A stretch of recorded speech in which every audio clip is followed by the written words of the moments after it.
The Shinkansen from Tokyo Station to Kyoto was only about a 2.5-hour ride. From the station, we took the local bus to our hotel, the Chapter Kyoto. This hotel is located in central Kyoto, really close to Nishiki Market. We were able to walk everywhere from here or take the bus transportation.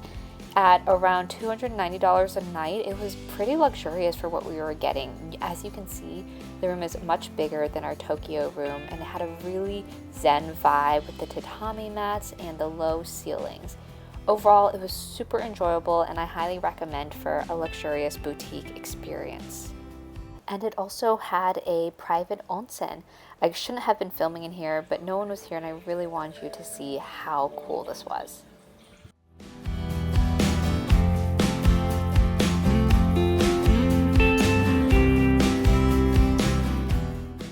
I always found it really cute to stop by a puppy cafe, so that's exactly what we did before dinner.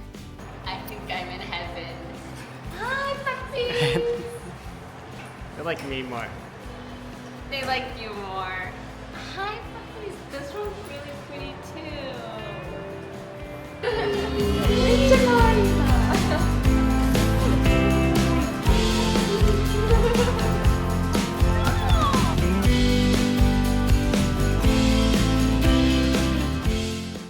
We stopped by Nishiki Market around closing time, but honestly it was so crowded I would not have enjoyed eating here.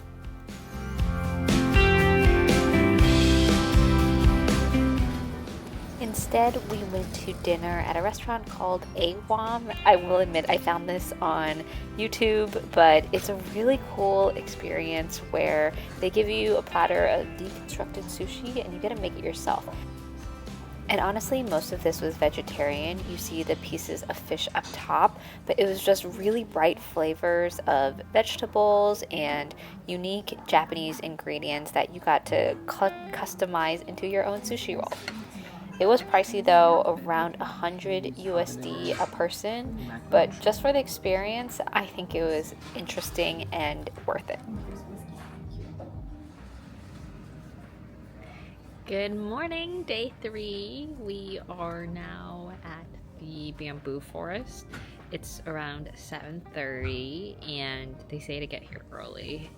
There's still people here for sure, but it's not too bad. It's not too crowded. Everything is still closed, so I'll show you around.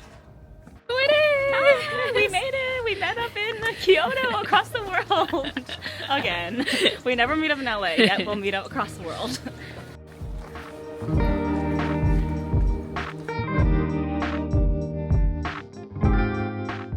So even though we got here at 7:30, there were still tourists in every shot. I mean, that's normal. Yeah. You're not going to have 0 tourists unless you get here at 5 a.m., which I'm not related to. Yeah. But if you're still jet lagged, it's a good option to go to. It's the one cherry blossom tree. The week we were here was actually supposed to be the start of the cherry blossom season, but due to a cold spell, the cherry blossoms were delayed. That's so sad, a cherry blossom boat tour. Yeah.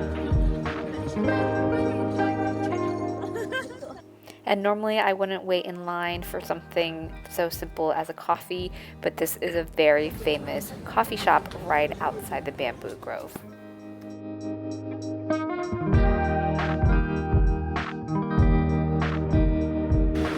Yo-Yo said we waited 7 years for this. We waited 7 years for this because we weren't able to get it last time we were in Kyoto. So I finally got it. It was about a 40-minute wait. Worth it. Pretty good. Pretty good. You guys didn't go to London? Yeah. Exiting the grove will lead you to a street of really cute local vendors and just fun snacks you can try along the way. We ended up grabbing curry at a local Japanese curry spot where the owner is a big fan of Tom Cruise.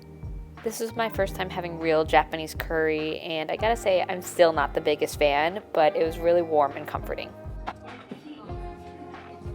Overall, we have the sense that Kyoto is still stuck in like the 70s or 80s, which isn't bad, just different. After lunch, we took the public transportation to the Golden Temple, but be warned, it gets crowded. After the temple, we found ourselves in search of a warm and cozy spot for a snack after such a dreary day.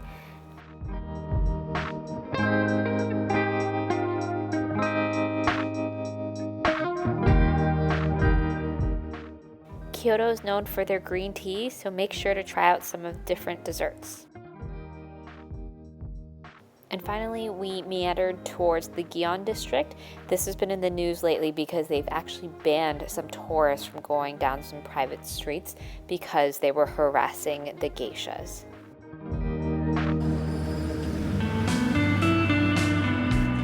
The only cherry blossom that we've seen.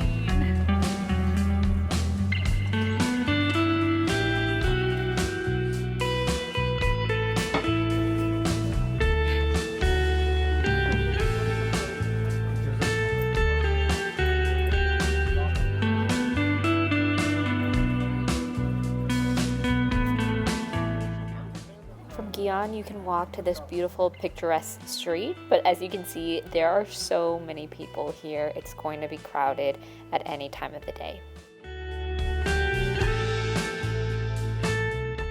And finally, after a super long, dreary, and cold day, we treated ourselves to Ichiran Ramen.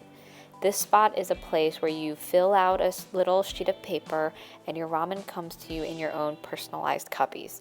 You get to eat all alone in your peace and quiet and customize your ramen to your choice.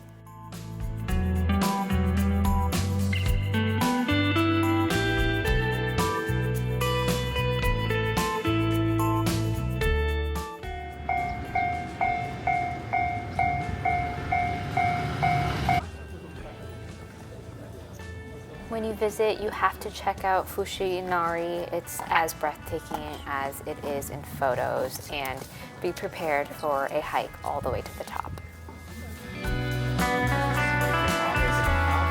This is the start.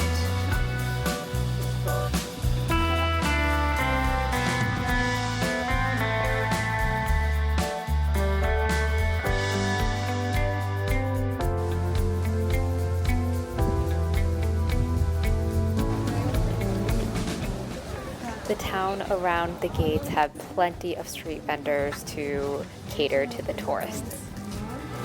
Takoyaki, octopus ball. What do you think? It's okay. It's not that hot. I knew it didn't look hot. My favorite, an Inari, $1.50, aka $1.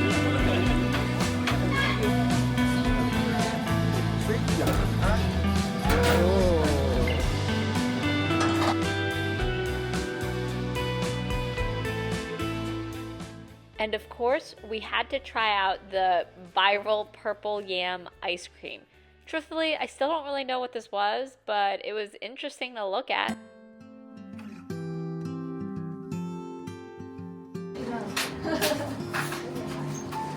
Sweet potato!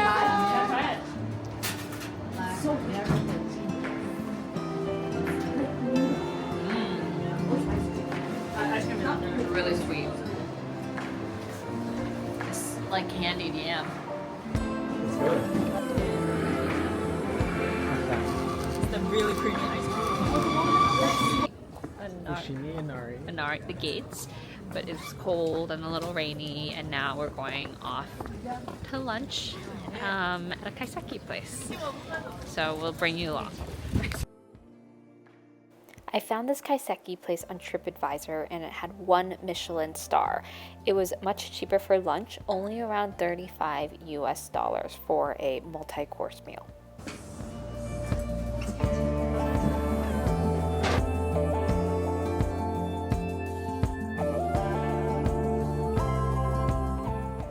I was too camera shy to film our meal, so I've included some photos for you to see. Kaiseki is a traditional way of preparing food that definitely focuses more on the natural ingredients found in the local region. It's definitely a very light flavor profile, but still really neat to experience locally in Japan. It's raining and it's really cold. In fact, it was even hailing. They say the cherry blossoms are supposed to bloom next week, but I don't think it's gonna happen with this weather. So we're gonna go back to the hotel and rest. And then the next day, we went to go check out the grounds towards the Imperial Castle. I don't know if you can tell, but it's snowing in the sunshine. It's very confusing.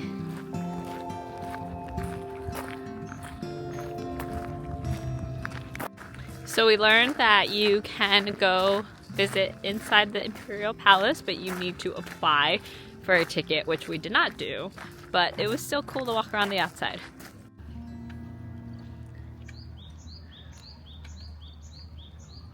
And finally, our last stop in Kyoto was to check out this beautifully restored tea house called Ippodo, and it had so many great souvenir options.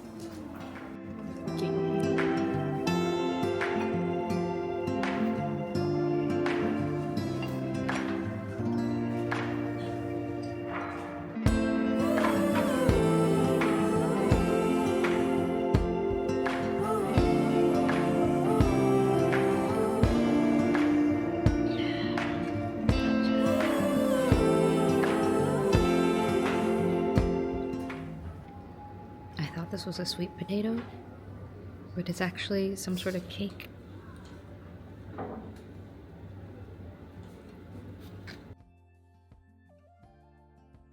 That's it for our 3 days in Kyoto. Next up, we're off to Hakone.